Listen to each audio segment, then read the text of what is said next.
The US says that it has constructed more than 50% of a maritime pier that will eventually be placed off the coast of Gaza. The pier is supposed to help speed up the flow of humanitarian aid into the enclave. A Pentagon spokesperson said that the floating part of the pier has been completely constructed. However, a causeway is still being built. U.S. Secretary of State Antony Blinken met the families of Israeli hostages held captive in Gaza. The families have been protesting and demanding that Israel secures the release of their loved ones. Blinken told protesters in Tel Aviv that releasing hostages was at the heart of everything that they are trying to do. Blinken is on his 7th visit to the region amid the Israel-Hamas war.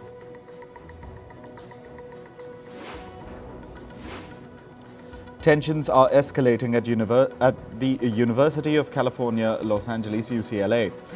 Police in riot gear had gathered at the university campus. The police ordered a large group of pro-Palestinian demonstrators inside an encampment to leave the area or face arrest. The protesters chanted, "We're not leaving," and passed out goggles and surgical masks to prepare for the police raid. Many even wore helmets and headscarves in anticipation. Meanwhile, an eyewitness video showed police officers arresting pro-Palestinian protesters from Fordham University in New York. The police used zip ties to restrain the protesting students. The students continued to chant and wave flags.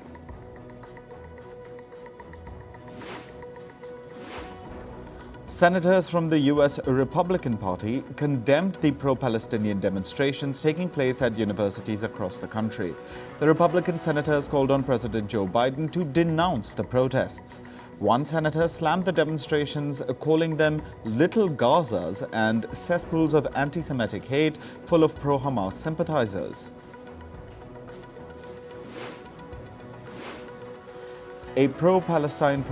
Pro-Palestine protests reached colleges in the UK as well.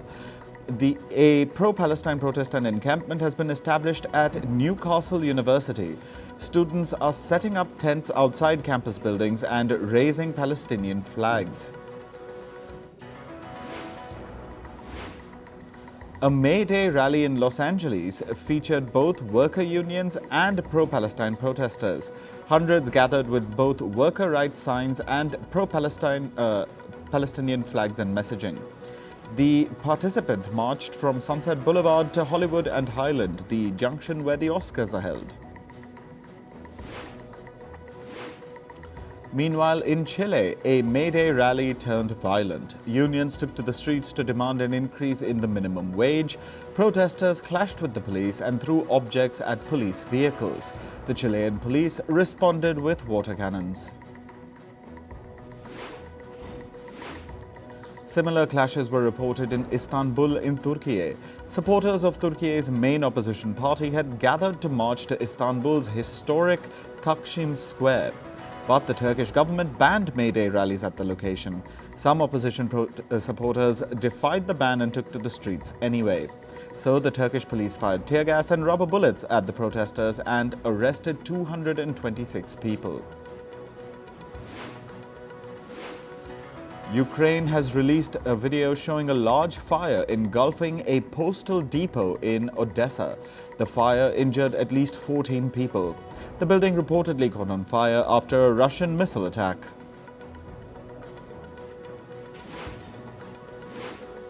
Lawmakers from the Solomon Islands have selected their new prime minister. They chose Jeremiah Manele, the country's former foreign minister. Manele will be the next prime minister. He has also pledged to continue the Pacific Island nation's pro-China foreign policy.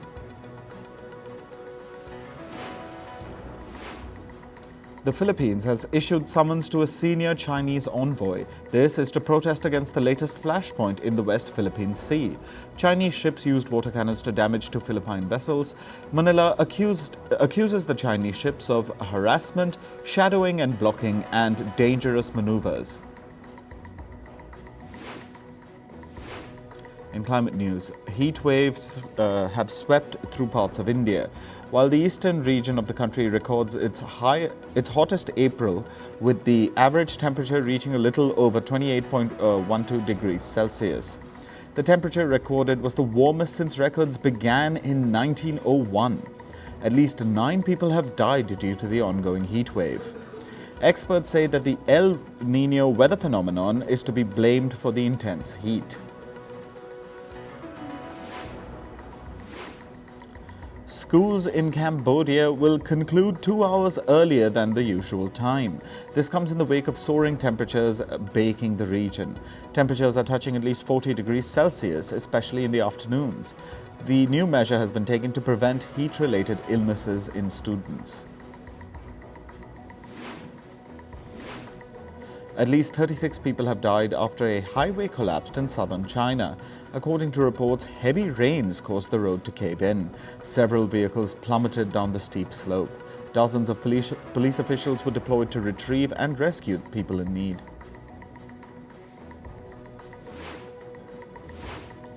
Nearly 100 people were stranded in Kenya's Masai Mara Wildlife Reserve after a river overflowed following heavy rain.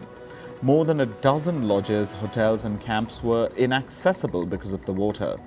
The Kenyan Red Cross Society rescued more than 90 people amid the extreme weather conditions.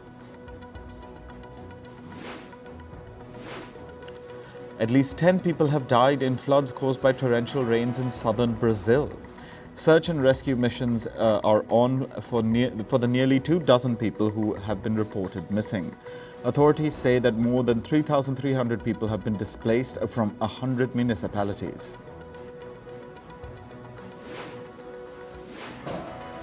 Floods and heavy rain have hit parts of Saudi Arabia as well. The places most affected by the rain are the provinces of Al-Ula and Al-Madina. The flash floods inundated roads and partly submerged cars. Authorities say that the rain lasted for at least 7 hours. At least 10 centimeters of rainwater accumulated after the hours of rain.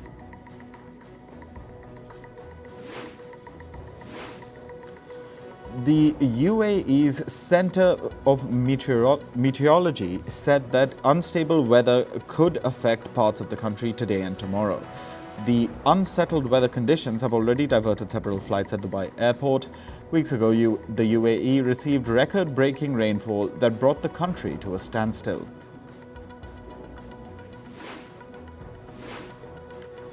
Over 12,000 people were evacuated after a volcano erupted in Indonesia. The people on the Tagulandang Island were rescued by officials via boat. Officials warned that a tsunami could be triggered by volcanic material collapsing into the ocean.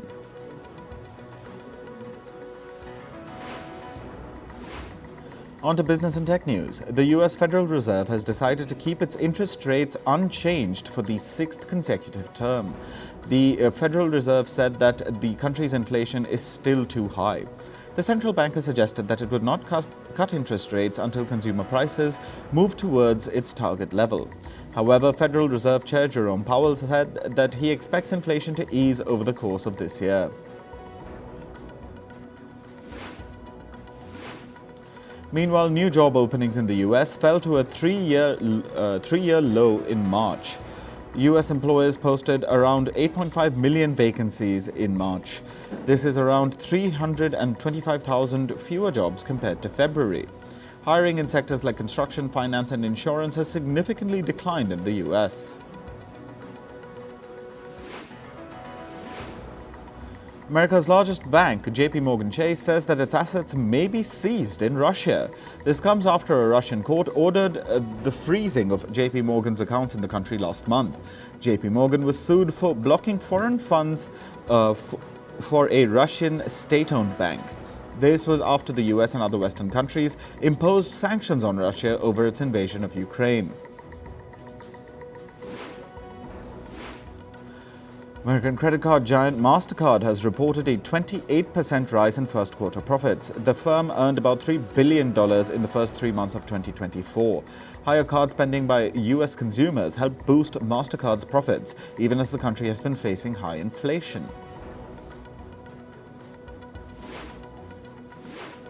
American pharma giant Johnson & Johnson is proposing to pay around $6.48 billion to settle tens of thousands of lawsuits against its talc products. The lawsuits allege that Johnson & Johnson's talc powder contains the cancer-causing agent asbestos. Over the years, thousands of such cases have been filed against the firm's products. Johnson & Johnson has proposed to pay around $6.48 billion over the next 25 years to settle most of these cases. The American fast food chain operator Yum Brands reported its first quarter earnings yesterday. Yum Brands owns fast food chains such as KFC, Pizza Hut and Taco Bell.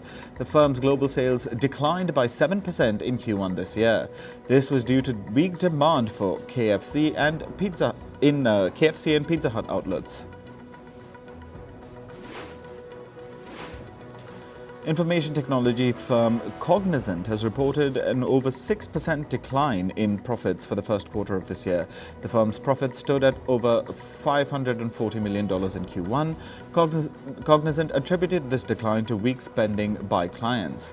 The earnings report also showed that Cognizant has cut around 3,300 jobs during the quarter.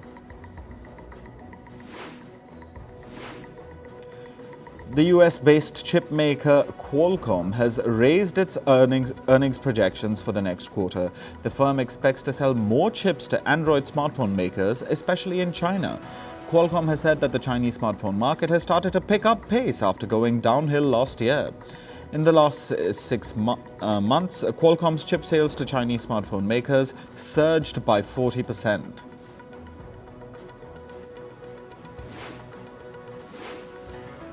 The tech giant Microsoft has announced plans to invest over $2 billion in Malaysia over the next 4 years. The firm will build cloud computing and artificial intelligence infrastructure in the country. The investment was announced during Microsoft CEO Satya Nadella's visit to Malaysia. Nadella is currently on a week-long trip to Southeast Asian countries. He has announced similar investment plans in Indonesia and Thailand. Britain's media regulator Ofcom has started a probe against the adult content subscription platform OnlyFans. The regulator will examine whether OnlyFans is properly implementing age verification measures. Ofcom suspects OnlyFans is not doing enough to prevent minors from accessing pornographic content on its platform. Moving to sports, we start with cricket and the Indian Premier League. Punjab Super Kings beat Chennai Super Kings by 7 wickets at the M.A. Chidambaram Stadium yesterday. Punjab chased down their target of... The CSK was up to bat first and scored 162 runs for 7 in their innings. Punjab chased down the target in 17.5 overs. Johnny Bairstow's knock of 46 runs of 30 and Riley Rosu's 43 of 23 was crucial in Punjab's run chase. Nepal named its 15-member squad for the 2024 ICC T20 World Cup. The squad will be led by the 21-year-old Rohit Paudel in the tournament. Left-arm orthodox spinner Lalit Rajbanshi will lead Nepal's spin attack. Nepal's campaign begins on June 4th against the Netherlands in Texas in the US. In football, Manchester City's Erling Haaland is now a playable character in the iconic game Clash of Clans. He debuts as the new Barbarian King character introduced by the game. It marks the game's first real-life character and it has already been downloaded over 2 billion times. Haaland, who was a fan since the age of 12, shared a trailer on social media of his transition into the game world.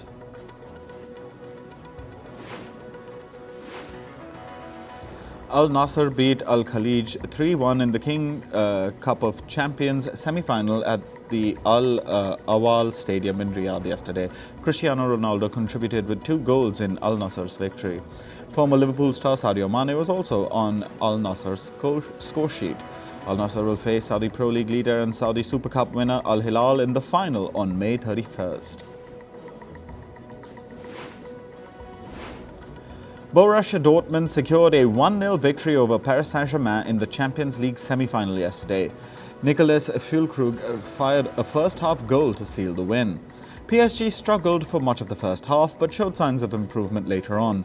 In the 51st minute, they had a double chance of scoring, but both Kylian Mbappe and Achraf Hakimi missed their chances after hitting the post. In tennis, men's world number 2 Yannick Sinner of Italy withdrew from the Madrid Open quarterfinal. This was due to a hip injury. The tournament organizers announced Sinner's withdrawal in a social media post. This means that his last 8 opponent, Felix Auger-Aliassime, secures a walkover to the semi-final. Meanwhile, men's world number 3 Carlos Alcaraz of Spain has faltered in his title defense at the Madrid Open. He was defeated by Andrei Rublev 6-4, 3-6, 2-6 in the quarterfinals. Alcaraz was chasing his historic third consecutive title at the ATP Masters 1000 event. Had he won, he would have been the first player in history to win 3 consecutive titles in Madrid.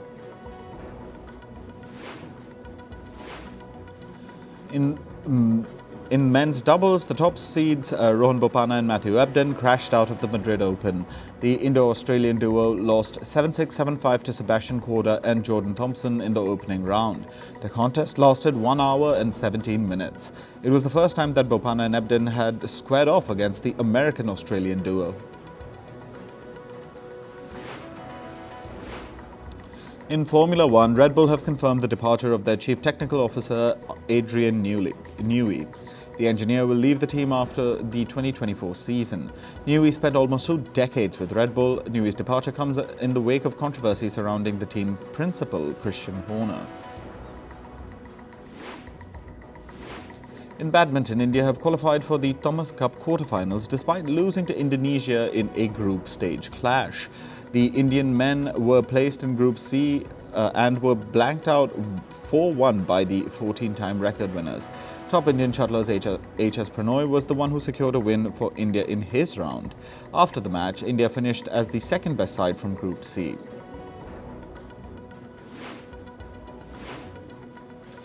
Harry Potter star Daniel Radcliffe says J.K. Rowling's anti-trans stance makes him sad. Radcliffe added that he has not been in touch with Rowling since 2020. He says Rowling's views are not the views of everybody associated with the Harry Potter franchise.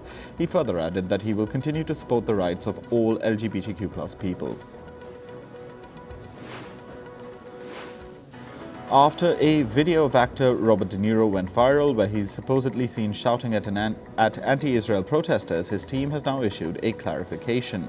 De Niro's team says that the video spread a false narrative as the actor was merely rehearsing a scene for a TV show in New York.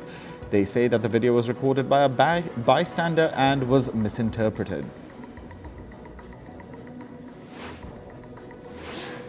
The makers of the series The Fairly Odd Parents: A New Wish have released its first trailer. The story follows 10-year-old Hazel who meets her fairy godparents in New York, in a new city. The original Fairly Odd Parents ran for 10 seasons between 2001 to 2017. The 20-episode animated series will stream from the 20th of May.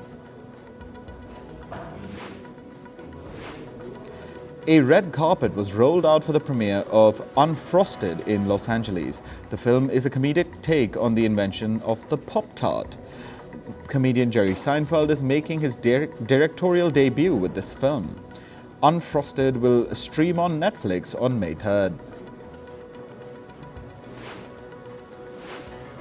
According to reports, Masters of the Universe will release in 2026. The live-action film was earlier backed by Netflix and will now be brought to fruition by Amazon. Amazon reportedly acquired its rights in November last year. The film has been under production for the past 15 years.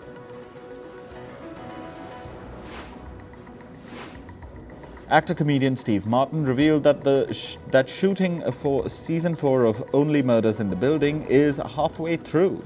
He stated that it's a star-studded cast and everyone is enjoying filming this season. Steve Martin called it the best season of all. The upcoming season features Steve Martin, Martin Short and Selena Gomez in the pivotal roles.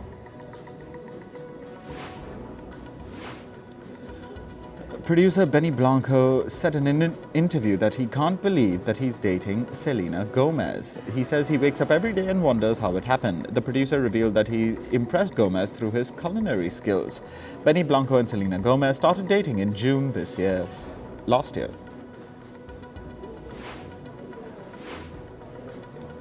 Calvin Harris has hinted at releasing a new song with Miley Cyrus. He teased an unreleased beach-themed track in a video post on social media. Fans on social media speculated if the lead vocals in the songs are by Cyrus. Harris posted the video with 3 ocean wave emojis without revealing anything else.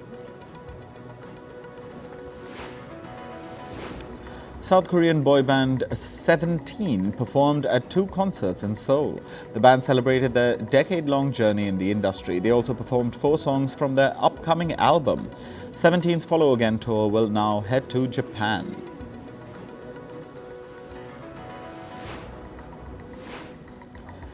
Airbnb guests can now stay in the recreations of some iconic houses featured in hit films. This includes the floating house from Pixar's Up, Prince's Purple Rain house, and Marvel's X-Men mansion. Airbnb is calling them icon stays. At least 4,000 people will get an opportunity to stay in one of these houses.